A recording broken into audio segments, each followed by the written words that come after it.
Ok, សួស្តីអ្នកគ្នាអញ្ចឹងថ្ងៃនេះខ្ញុំចង់និយាយតាក់ទងជាមួយនឹងនីលៀនឬក៏បច្ចេកទេស65នៃ Binance Line ចំពោះអញ្ចឹងហើយបើនិយាយងាយយល់ទៅគឺនីលៀនគឺជាប្រភេទ Decentralized Network ដែលផ្ដោតទៅលើដំណើរការទិន្នន័យដែលប្រកបដោយសុវត្ថិភាពនិងមិនបង្ហាញពី sensitive information ហើយវាប្រើវិធីសាស្ត្រ encrypt កម្រិតខ្ពស់ដូចជា multi party computation ឬក៏យើងអាចហៅថា MPC ហើយមួយទៀតគឺជាប្រភេទ zero knowledge មួយអនុវត្តការគណនាលើទិន្នន័យដែលបានប្រើ encrypt ដើម្បីធានាភាពឯកជនរបស់អតិថិជនហើយនិមិត្តសញ្ញា NIL ឬក៏ NIL Top K ហ្នឹងត្រូវបានប្រើសម្រាប់ network security government និង reward participant make Nilian useful for AI finance healthcare ហើយនិងផ្សេងៗទៀតដែលតាក់ទងជាមួយនឹង privacy និង data របស់អតិថិជនហើយនៅចំណុចនេះគឺបានបង្ហាញថា NIL បានចែក 20% ទៅកាន់ community ឬក៏អ្នកដែលបាន investment មុនគេដែរហើយចំពោះ Nilian roadmap វិញអ្នកនរគ្នាអាចតាមដានមើលបានវាមានប្រយោជន៍មែនទែនសម្រាប់អ្នក investment អញ្ចឹងមកដល់កន្លែងនេះខ្ញុំនឹងប្រាប់អ្នកនរគ្នារបៀបក្នុងការទទួលបាន NIL ដោយ free អញ្ចឹងដោយរាល់ដងដើម្បីទទួលបាន NIL អ្នកនរគ្នាត្រូវតែមាន BNB ដើម្បីយកទៅ stake នៅក្នុង Binance Line Pool ហើយនៅក្នុងវីដេអូខ្ញុំនឹងបង្ហាញអ្នកនរគ្នារបៀបក្នុងការ lock BNB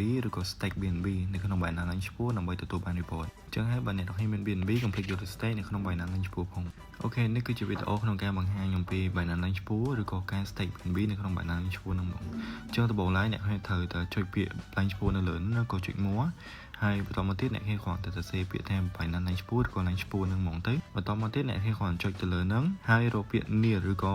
Nilian អញ្ចឹងអ្នកគ្នាដូចឃើញអញ្ចឹងគឺក្នុងចំណោមហ្នឹងគឺមានចំនួន3កាសមាន BNB USDC ហើយនិង FDUSD អញ្ចឹងបើសិនជាក្នុងចំណោម3កាសហ្នឹងអ្នកគ្នាមានមួយណាក៏បានដែរតែខ្ញុំធ្វើឧទាហរណ៍គឺ